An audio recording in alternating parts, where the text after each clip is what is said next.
Okay, video number 2 of a 3-part series with Alain Veth, the Technical Director of the Taos Ski Valley Snowsports School. This series of 3 videos comes from the clinics that Alain delivered to the ski instructors in Taos. So Alain's audience here are ski instructors. Now, of course, this video can be for anybody who wants to improve their skiing, but the intended audience is a professional ski instructor who has a base level of knowledge. Ideally, you've watched video number 1, Rotary for the Pro, before watching this video, Carving for the Pro. There was a question that came out of video 1 I want to clarify. It had to do with grip walk. People wondered if grip walk was a problem. It only was for that static exercise when people had their skis off, turning their boots on the snow. The grip walk made that a little tricky, so I wanted to clarify that. So as you're watching this clinic and Alain is focusing on inside leg and foot activity, don't be confused about the pressure buildup underfoot of the outside leg. Due to edge angle, size of the turn, gravity, and side cut of the ski, there will be more pressure buildup on that outside foot. Gang, my guess is you may visit this video many times for understanding and mastery. It's not easy to make changes with our skiing. And finally, thank you, Alain Veth, for sharing your knowledge. Gang, you ought to visit Alain's shop, La Ski Mastery at the Taos Ski Valley. I hope you all like this video on YouTube. I hope that you subscribe to my channel. And finally, if you like it, you can contribute to my tip jar. And the link is at the bottom of the About page on my channel. You know, after we do foot to foot, what do we do with that inside leg? Is it just going along, or is that inside leg has a tension? Does that inside leg has a dorsiflexion? Is it active? Is it being retracted? Is being more steered, you know? And so today's topic is like, how can we control the training phase? If we are in a medium basic parallel turn, we're gonna have a little bit more steering. What do we do, and what are the mechanics then we do with that inside leg to accommodate that simultaneously, okay? And then carving, what do we do to be able to control that arc while carving? You know, and the pressure obviously is a big one. The angle, the tipping those ski on edge, it's a huge one. And then what does that inside leg do in relation to the outside? You know, the inside leg is a limiting factor of you reaching the potential that you want to have. I want that inside foot to be as connected as the outside foot. No matter what we do, I like to think that either steering or carving, it has to be simultaneous. So if it's simultaneous, the inside leg has to be just as active as the outside. But amazingly, that's not exactly what you see at the highest level. The inside leg not connected to the core. You know, there's a lack of, you know, tonicity. Is like you assume that stance. From that stance, we move 1/2 lateral foot to foot. You know, little to little, from here to here, here to here. So inside the boot, nonetheless, I find the little toe, but I'm finding the metatarsus hitting the top of the boot. So I'm trying to feel that torsion inside the boot, you know, to be able to find that thread, to find that outside edge of my inside leg, okay? So now, look at that. The shaft of both my legs, they are parallel. We are bringing adduction, abduction. Okay, so it's like it works equally. You don't need to go fast to carve. You don't. But the sensitivity is like, I'm here. So I feel a little rolling, tipping of both of my knee inward, but also equally, I want to find that my center of mass is not going back to the outside, but it's moving inward. Okay? In no steering.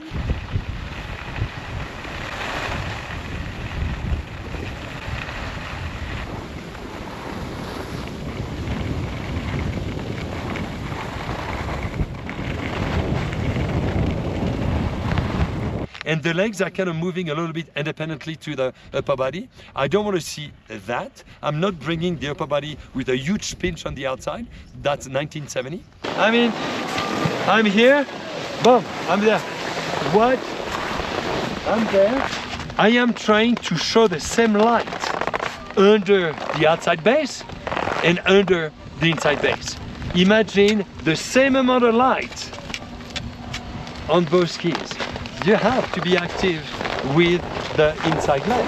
And as you feel like that uphill edge is striking, move your center of mass accordingly to accommodate that lateral dynamic balance. You know, the arcing part of it is like, it's being very active, you know, with the pronation of the outside foot, with the supination of the inside foot. Okay, so to be able to learn that maneuver, we need to be really creative and recognize where is the best terrain to be able to put yourself in the best situation of learning, and particularly a guest, okay? When I'm balancing the way I am, I kind of call that I am skeletically aligned, because my core is engaged, but my quads are not. You know, I am resting, you know? Right there.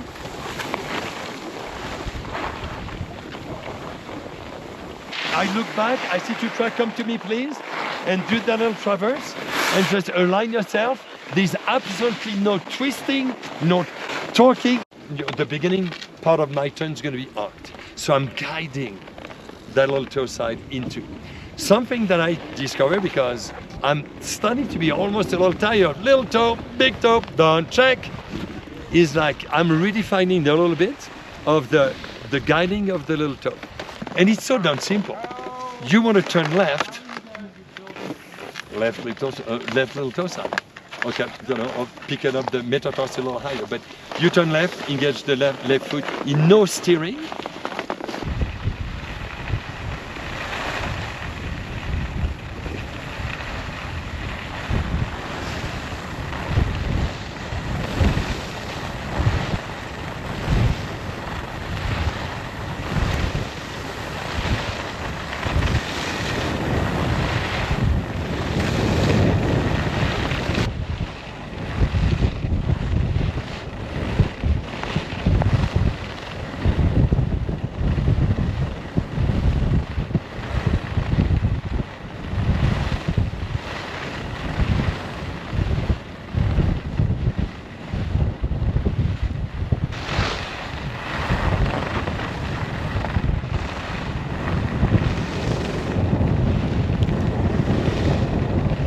Nice. Tiny little step. I want that inside leg to engage. Pronation, supination. We gonna mark the snow. Okay? Step, little step. Okay. Little step, little step, little step. There. I want you to commit to the little toe side with a body alignment to trust it. You are starting to place, engage that ski outward, and then you can rest on it. Okay? There. I want you to rest on that inside. It's like it's one of these that make the turn. I didn't switch. I didn't torque that foot at all. I just put that ski on edge and I left a really strong mark on it. To be able to do that move, you are coiling. You coil, you rest, you center yourself. From here, you put an edge angle without a rotary push-off. So you just angle your foot inward, the same as the loader, and then you step. You've got a purpose. Then you pick it up and you do it again. Use the little toe side. Use the little toe side. Yes. So now you start to be active. Maybe I don't like about that drill because not every drill are perfect. It addressed a little bit of the divergence. And that's something that it's kind of break away from the parallelism that we are trying to always achieve. So when you do that, say, well, you know, I'm turning that way, and suddenly people have that divergence. That will be solely for like a trusting, like we said, exercise for it. And when they do, make sure you spend too much time on that, because I really like to have, you know, both skis doing the same thing.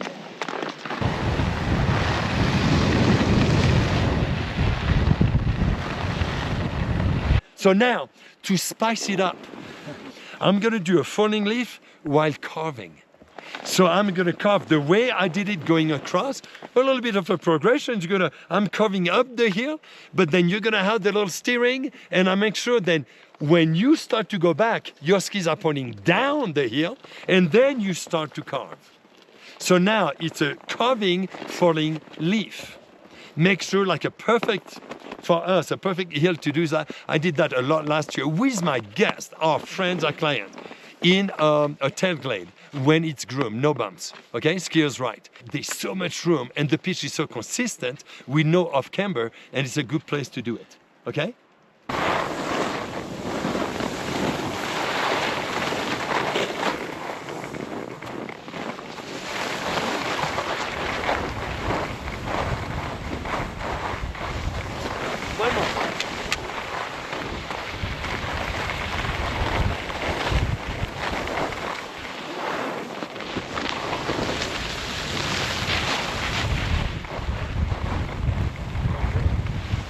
That's a nice one, Alain. I've not seen that one before.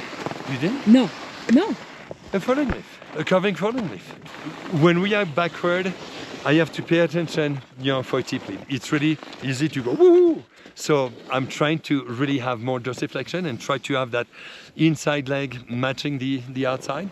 Trying to get both ankle flexing at the same degree, which it's a little difficult. We are going backward. The first thing is like having that a little bit of a split, and that's okay. We can, since I've been doing it a bunch of time, I'm trying to minimize the that split.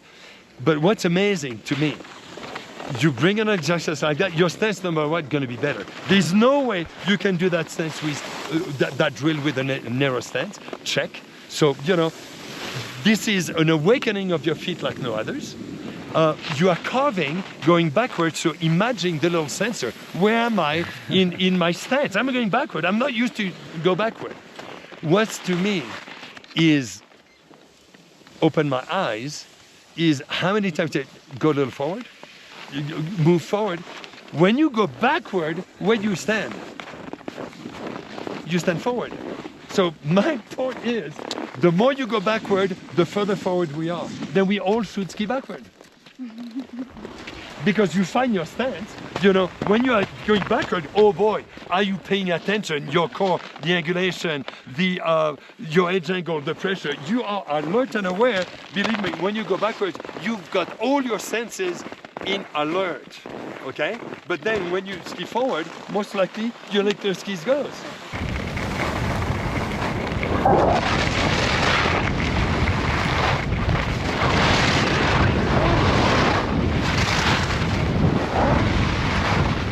So now we want to control that arc. What do? That's going to be the dorsiflexion, but along the angle desired. It doesn't go under you, so it's diagonal. The knee is going to bend, the hip flexor is going to be engaged, and hopefully it's going to climb up all the way to your hip. I'm going to start to carve with the inside little toe side, okay? So I am moving onto that little toe side. So it's very lateral, okay? There's no rotation whatsoever at that time, okay? Now I'm starting to carve on the little toe side. To be able to control that arc, I'm gonna have to move away from it, okay? And that inside leg is gonna be a little shorter. Then after that little toe side is being placed onto an edge, now the ski are pointing down the belly of the turn. I want to control that nice C-shaped arc. I'm gonna lift my inside toe up to the top of the boot. That connected with a little bit connection with that hip flexor, which gonna allow my hip to be nicely level. That's gonna be a good carved turn, okay? Now the control phase of it is gonna be a chain reaction. The dorsiflexion, but not the dorsiflexion gonna allow my leg to be coming under my chest. If I direct and guide the top of the turn by the little toe side or having the metatarsus being up to against the top of the boot, that's the angle. Then you pick.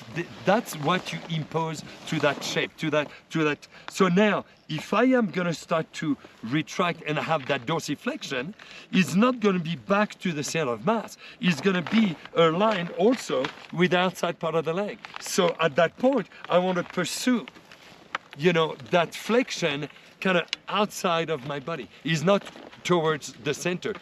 The limited factor of that turn shape while carving is going to be the inside leg.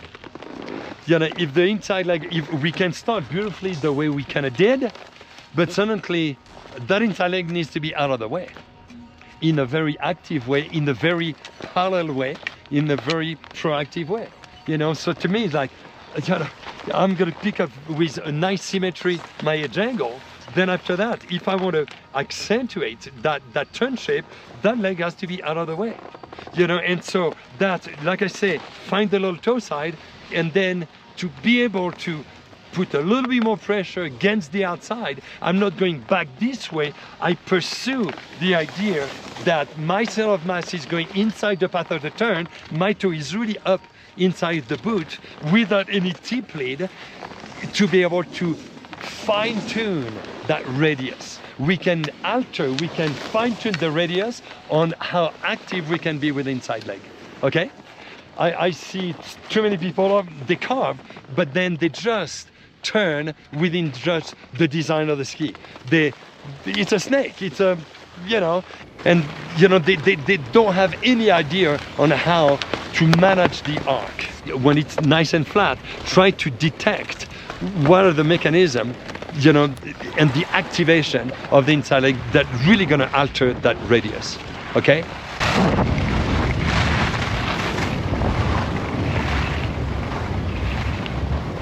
Engaging the hip flexor and leveling the hip, finding the power within the hip. What the inside leg activation base of just what I told you is to be able to have that strength.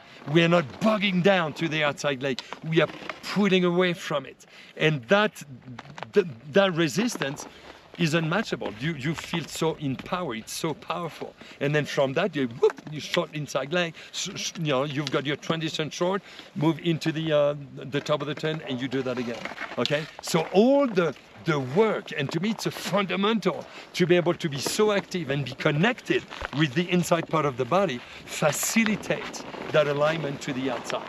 And to have that strength, that power, that sense of I am dominating the arc, I'm finessing the arc to whatever I want.